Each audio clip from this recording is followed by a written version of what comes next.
Hello friends, good morning. Welcome and welcome back to our new vlog. Good morning সবাইকে।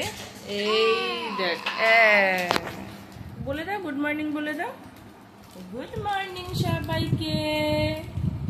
সবাই কেমন আছো? আমার ঘুমো হয়ে গেছে। ওটা মা যদি মেশিন চালাচ্ছে আরো দেখছে। আমার ঘুমো হয়ে গেছে।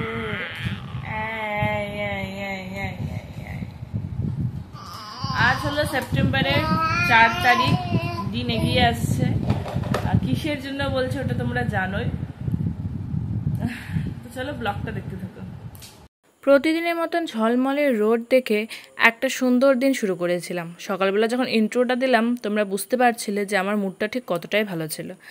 আসলে সামনে অনেকগুলো অনুষ্ঠান আসছে, তার জন্য কিন্তু আমার মুডটা খুবই ভালো। কিন্তু আমি স্বপ্নেও ভাবতে পারিনি যে আজকের দিনটা আমার এতটা বাজে যাবে। নানান রকম আজে বাজে টেনশন, আজে বাজে ঝামেলা আর কি বলি, এগুলোর জন্যই আজকের দিনটা বাজে গেছে। মানে মানসিক দিক দিয়ে বাজে গেছে, আর বাকি সব দিক ঠিকই ছিল, মানসিক দিক দিয়ে বাজে গেছে। আর দেখবে যেদিন করে মন খারাপ থাকে সেদিন করে যেন কোনো কিছুই ভালো লাগে না।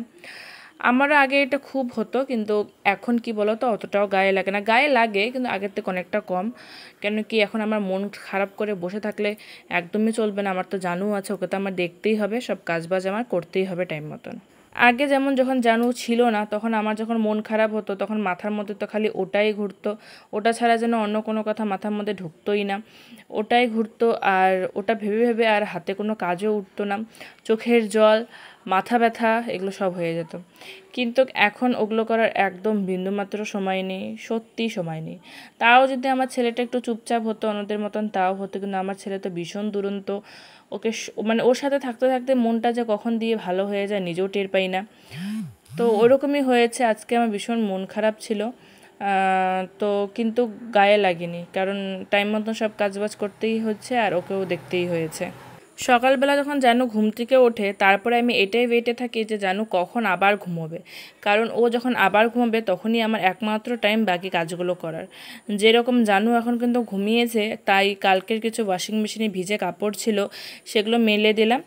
আর এদিকে তারপরে কটা জামা বেরিয়েছে জানুর, জামা ড্রাইশিট, ওগুলো ভিজিয়ে রাখলাম। আর কালকের এঁঠো বাসন ছিল, এবার ওগুলো মাজতে বসলাম। কালকে রাত্রে তো সবজি বানিয়েছি, ভিডিও করা হয়নি, ঠিক আছে কোনো ব্যাপার না।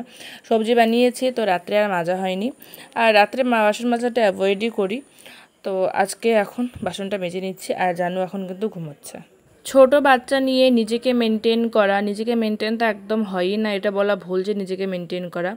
সংসারে বাকি সব কিছু কাজ করা, একটা ছোট বাচ্চাকে হ্যান্ডেল করে সমস্ত করা, তারপরে ব্লগ করা কিন্তু মুখের চারটিখানি কথা না। আসলে কি বলো তো, মেয়েদের শত্রু মেয়েরাই, এটা একদম মানে হাতে নাতে প্রমাণ। আগে ভাবতাম না এমন হয়তো না, ভুল বলছে, কিন্তু না, যত দিন যাচ্ছে তত এটা হাতে নাতে প্রমাণ। এত কাজবাজ করার পরও শুনতে হয় আমি নাকি নোংরা, আলসিয়া, কোনো কাজই করতে চাই না। যখনই যেন ঘুমোয় তখনই চেষ্টা করি কিছু না কিছু করার। আর কি বলতো, সবসময় কাজ করতে করতে না সবসময় করতে ভালোও লাগে না। আমার যেন কিন্তু খুব একটা টাইম ঘুমোয় না, ওর ঘুম খুবই কম, ও খুব একটা টাইম ঘুমোয় না। যখনই ঘুমোয় তখনই কিন্তু আমি চেষ্টা করি, যেমন এখন ঘুমোচ্ছে, এখন দেখো কাপড়গুলো মেলে দিলাম, কিছু কাপড় ধোবো, তারপরে বাসন ধুলাম, তারপরে নিজে স্নান করব, এরকম নানান রকম কাজ। কিছু কিছু কাজ হচ্ছে তোমাদের সাথে শেয়ার করি, আর কিছু কিছু কাজ শেয়ার করি না। আর আমি এখন থেকে চেষ্টা করব আমার ব্লগটা 7-8 মিনিটের জন্য বেশি না হয়, 7 মিনিটের মধ্যেই থাকার, খুব বেশি হলে 8 মিনিট, তার থেকে বেশি যেন একদমই না হয়। তো চলো সব কাজবাজ সেরে এবার তোমাদের সামনে আমি আসব। তো অনেক কাজ কমপ্লিট করে দেখো স্নান করে চলে আসলাম। আরও অনেক কাজ আছে, জানুকে তেল মাখানো, খাওয়ানো, স্নান করানো, তাছাড়াও আরও অনেক কাজ আছে। তো যাই হোক এগুলো করি। আর কালকে ভিডিও ছাড়িনি, তার আগের দিনে ভিডিও ছাড়িনি। এতবার চেষ্টা করছি যে ভিডিওটাকে ছাড়ার, কিন্তু ইউটিউব কোনো মতেই ছাড়তেই দিচ্ছে না। প্রতিবারই কোনো না কোনো রেস্ট্রিকশন লাগিয়ে দিচ্ছে। যদিও child safety, last of the child safety লাগিয়েছে, যদিও বা ওখানটা চাইল্ড সেফটির কিছুই ছিল না চাইল্ড সেফটি, তাও চাইল্ড সেফটি লাগিয়ে দিয়েছে।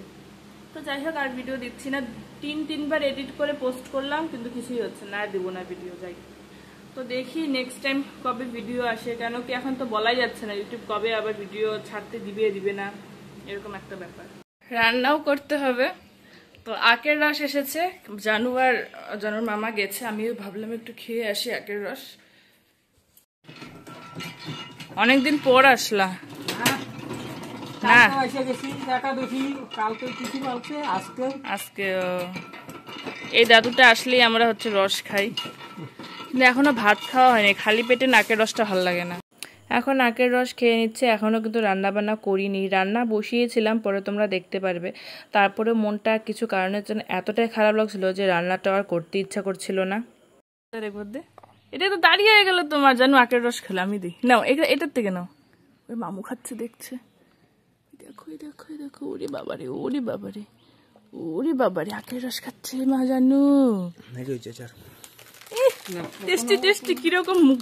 শুধুমাত্র আমার এই ছোটো বাচ্চাটার মুখের দিকে তাকিয়ে আমার মনটা এখন আর খারাপ হয় না, আর খারাপ হলে ও যখন ওর মিষ্টি হাসিটা দেয় মন যেন আপনিই ঠিক হয়ে যায়, সব সমস্যার জন্য আপনিই সমাধান হয়ে যায়। সত্যি ঠাকুরের কাছে আমি অশেষ কৃতজ্ঞত না কি বললে, সত্যি আমি বাংলাটা তো ভালো পারি না বলতে, কিন্তু ঠাকুরের কাছে আমি অনেক থ্যাঙ্কফুল যে জানুকে আমার লাইফে পাঠিয়েছে। সত্যি ও একটা ম্যাজিক। তোমাদেরকে বলেই দেই যে কিসের জন্য মন খারাপ। প্রথমে তো ইউটিউবের কথাটা বললাম, ওটার জন্য তো বিশাল মন খারাপ। তারপরেও জানো অন্নপ্রাশন যেহেতু চলেই আসছে, ওটা নিয়েও আজকে বাড়িতে কিছু সমস্যা হয়েছে, তো সেটাও কারণ আজকে মন খারাপের।